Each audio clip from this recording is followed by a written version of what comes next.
What is going on, guys? It's Suk and I am back with a brand new video on Super Duper Tech. And in today's video I'll be bringing you my full and in-depth review of the Feiyu SPG Plus. Now if you guys haven't seen the review on the DJI Osmo Mobile, then you can click the card in the top right hand corner to go and check that out. But without any further ado, let's hit the titles.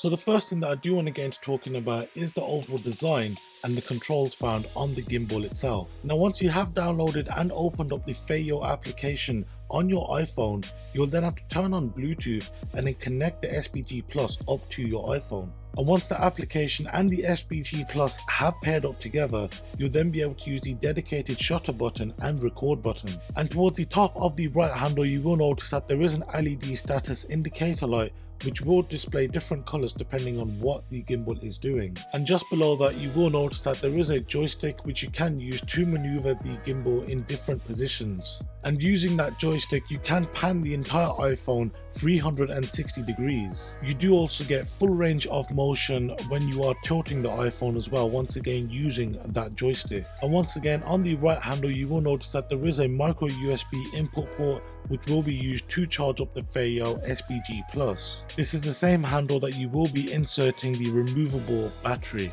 Now in terms of the design of the SPG Plus, when using it for prolonged periods of time, you will find that your hands will start to cramp up. Now this is due to the unergonomic design of the grips. So if you do purchase this device, I would strongly recommend not using it for any more than 10 to 15 minutes, as your hands will start to feel numb. Now as this is a video stabilizer primarily used and built for the iPhone, you would expect that when you move the gimbal around and you put it back into the same position that it was originally in, that it will retain the same image. But that doesn't seem to be the case with the SPG Plus. Now as you guys are about to see, that once you have moved around the SPG Plus and tried to put it back into its original position, that the tilt seems to be slightly off. Now in terms of battery life, it did take anywhere between 60 and 80 minutes to fully charge up this gimbal. But having said that, the battery life did vary depending on how much you used the joystick to move around the gimbal. And myself, I only got approximately 30 to 40 minutes of use time. That of course was without using the joystick at all. But when using the joystick as well, I got between 25 to 30 minutes. Now included in the box, there is a cold shoe mount which does allow you to mount different accessories, whether it's an LED light or a shotgun microphone. But do be warned that when you are using a microphone on this, when you are using the gimbal, the actual cable on the microphone could stop the gimbal from fully rotating. Now this issue can be resolved if you do use an extension cable, but be wary not to get it trapped in the arms of the gimbal when it is rotating. On the bottom of each of the handle grips, you will notice that there is a screw thread which will allow you to hook this up to any tripod. Now this of course will help further smooth out any of your shots that you do take with the SPG Plus. Next up, I will be showing you guys a few sample clips showing what it was like using the SPG Plus with the iPhone 7 Plus hooked up to it, with a iPhone 7 hooked up alongside it, to show the difference between with and without the SPG Plus. I do also want to apologize that the iPhone 7 footage, when airdropped to my Mac when editing, for some reason was capped at 720p, even though I did record them at 4K. But without any further ado, here are these clips.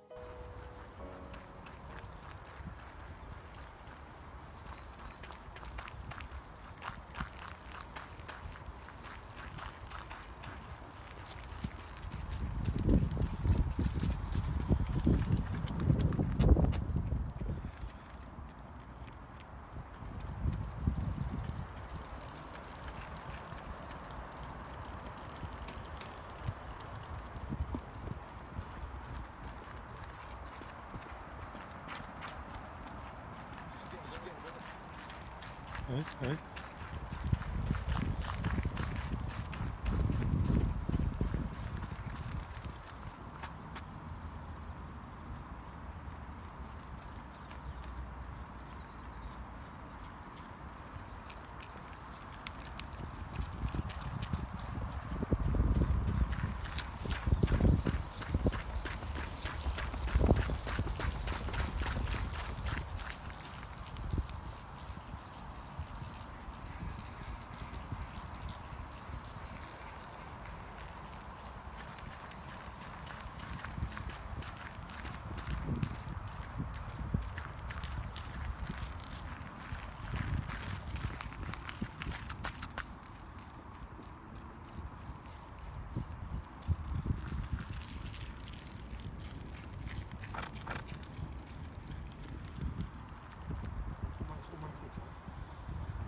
Let's go.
So I mean,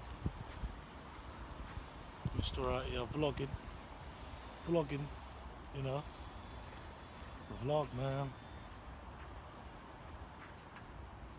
So yeah, I got it locked directly onto me so that no matter where I move, the gimbal is still tracking me, and I've got the tripod hooked up to it. So then, to round up this review, I do think that the SPG Plus is a decent gimbal by any means, but when compared to the likes of the DJI Osmo, it just gets trumped in all aspects. For example, the battery life on the Osmo Mobile is a lot more superior to the SPG Plus.